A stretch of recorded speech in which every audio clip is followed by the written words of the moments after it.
why did I move here? Well, I was living in Minneapolis, Minnesota, and I'm actually from River Falls, Wisconsin. But I gotta, kind of say a prayer to my lucky stars, to God, for the timing of when I moved here. It's crazy how, I guess,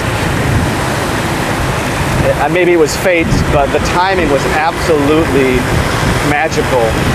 And what I mean by that is just when the George Floyd, well, I guess I was already here for 1 year, and then the George Floyd riots happened, literally blocks from where I used to live for 3 years in Minneapolis, Minnesota. So that happened. So literally I watched my beloved, former city of Minneapolis burn to the ground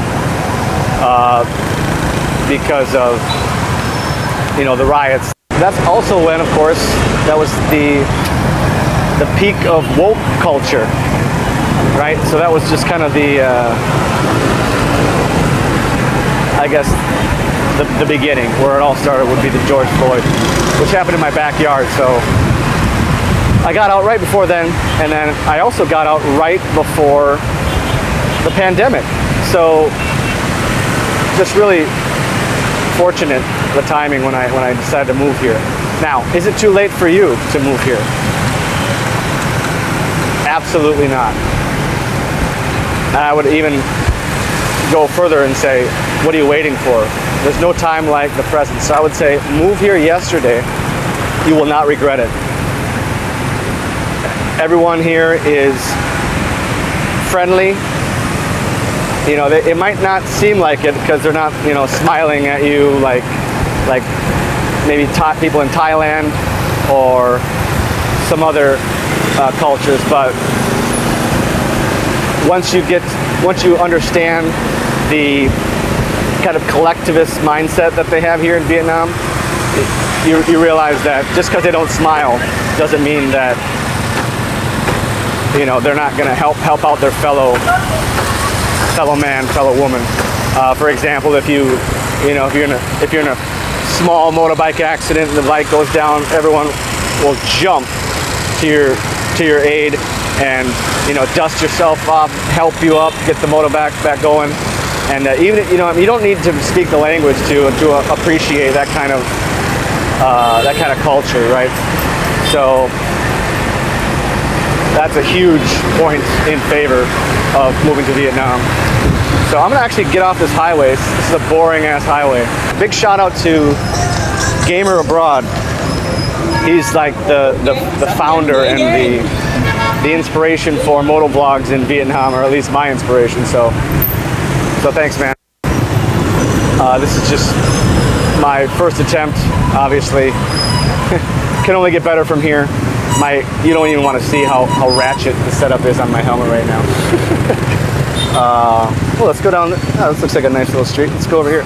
Another thing about the traffic here is that they don't really care what you do. Like, you can go the wrong way down any side of the street, just as long as you're, being predictable and slow and, not being an asshole, basically, then no one really cares. And that's not just about the traffic. That's kind of like about anything, really. So like, I'm talking about the traffic specifically, but really that applies to anything here. Like, just don't be a dick, and you'll fit right in. People leave each other alone. Like I was talking earlier about, they don't necessarily smile like Thailand, but I would say that's kind of a good thing, because in Thailand, if everyone on the street is smiling at you, okay, you can skin that. They're happy, they're friendly, but really, let's be honest, guys, they're trying to sell you something, Whereas here, of course, you'll get that, but not nearly as, I guess, persistently or annoyingly as in Thailand or anywhere in South America. South America is annoying, and on top of that, it's dangerous, which leads me to my next point. No worries here. Within the first 2 weeks of living here, actually, my buddy, shout out Alex, I didn't even know how to drive a motorbike. I mean, I knew how to drive. I had a Kawasaki ZX6R, so I knew how to drive a. Oh, is this the? Oh, let's do this. Oh, sweet. Oh, nice. We're gonna do this, guys. Okay, cool. I did not plan this. I just went down some random street. But yeah, let's get on this motorbike ferry. Let's check it out. Bobo, you good? Good boy. I knew how to drive a crotch rocket, but I didn't know how to, survive with the crazy Saigon traffic. But Alex took me out, and we literally had the goal to get lost. And about an hour and a half of driving just straight in one direction, sure enough, we got lost.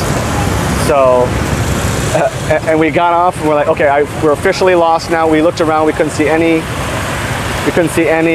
tall buildings or anything like that.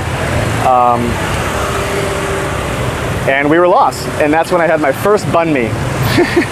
And to be honest, I don't really like them that much, but in that moment I was so hungry that it tasted amazing. We even went back and got another one, I think. But yeah, so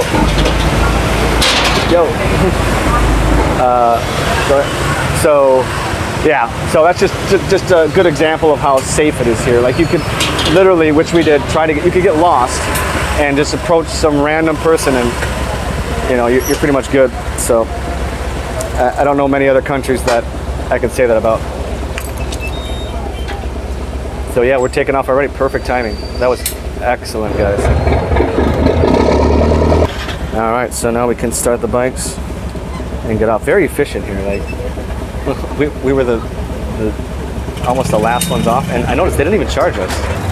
So this is the annoying part though about Vietnam. I will say I've said a couple really good things, but this is the annoying part. It's like you guys need to wait till we get off. Ever heard of it? It's kind of like an elevator, right? When Western culture, you wait for the first person. Oh, here we go. I guess we do have to pay. Okay, yeah, that makes sense, I guess. Pay when you get off. These are the managers. Nice sandals. 4. Down 4? Yes. Bon. Okay.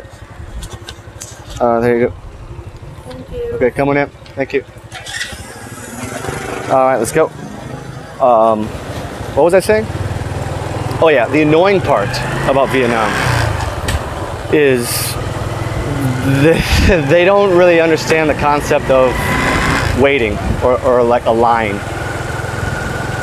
Which, quick fun fact, I didn't even know what the word queue was until I went to Malaysia and I saw the word queue, like, meaning like here's where you wait in line, but I had never heard that word before.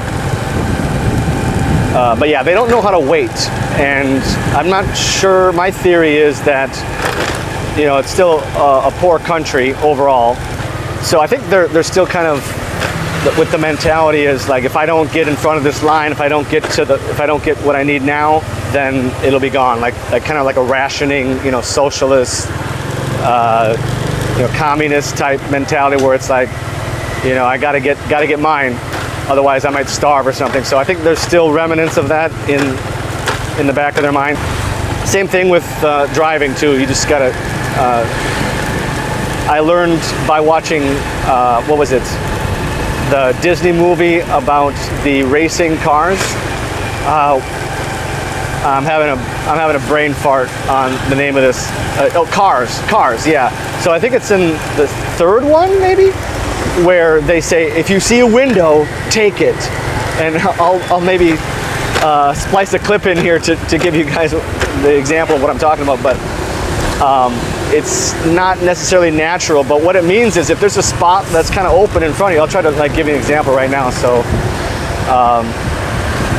Normally in Western culture, I just hang out here, chill. But here, especially during rush hour, if you see any kind of a window in the motorbikes where you could possibly get up a little bit, take it, right? Because they expect you to take it. And it's almost like if you don't take it, you're kind of fucking up the flow of the traffic.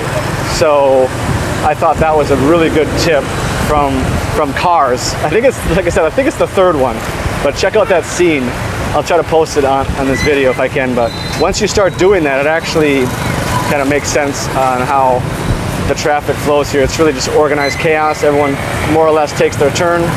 And as long as you're not, you know, going extremely fast, you really can't die, you know, on a motorbike going maximum 45 miles an hour. So yeah, just keep your head on the swivel, and yeah, take a window if it's there for you, and you'll be fine.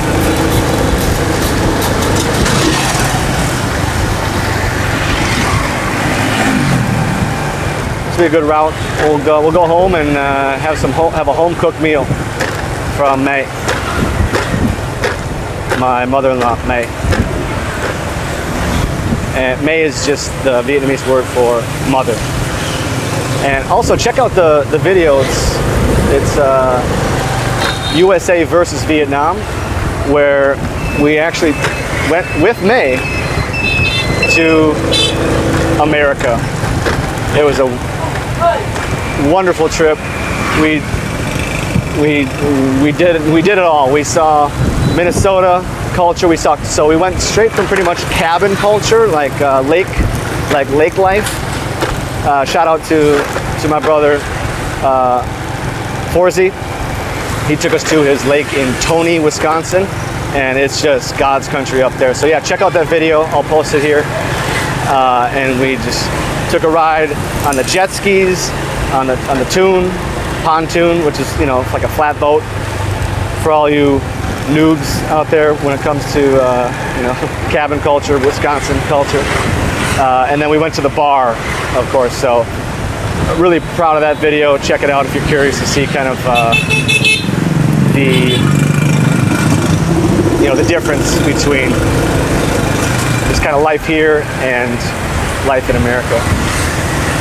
And then after that, we actually also went to California. So Hermosa Beach, I got two of my best buddies there. Shout out B-Noel, shout out T-Tita. And yeah, so we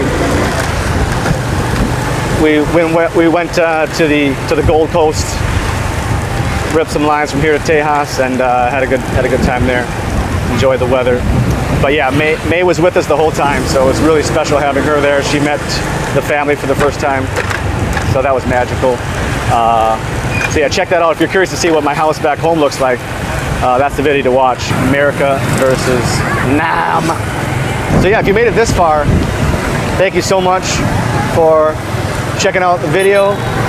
Consider subscribing, like the video, share the video, and if you're thinking about moving to Vietnam, or if you're thinking about becoming a passport bro in general, then wow, Vietnam is hard to beat. That's about it. So we'll leave it there. Thank you so much for watching. Stay tuned, and I'll catch you in the next one. Peace.